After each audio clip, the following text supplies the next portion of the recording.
యుద్ధరంగంగా కురుక్షేత్రం మళ్ళీ శ్వాస తీసుకుంది. నా స్వజనులపై నేనే ఎలా విల్లు ఎత్తగలను? శ్రీకృష్ణుని శాంతమైన దృక్పథం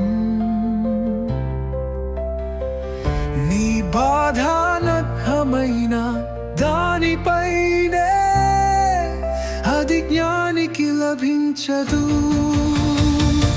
ఆ క్షణంలో కాలం సైతం ఆగిపోయింది. ఆత్మ శాశ్వతం, దాన్ని ఎవరు హరించలేరు. నన్ను చూడు అర్జున, సమస్త లోకాల సంహారకునిని. కర్మ భక్తి జ్ఞానం మోక్షానికి మూడు ద్వారాలు. నా సంశయాలు పోయాయి, నేను ధర్మానుసారంగా యుద్ధిస్తాను. యుద్ధరథాన్ని నడిపేవాడు మనసుని కూడా నడిపిస్తాడు.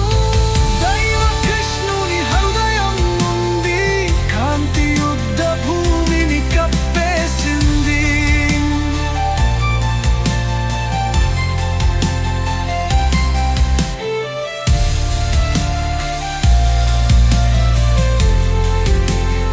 శ్రీమద్ భగవద్గీత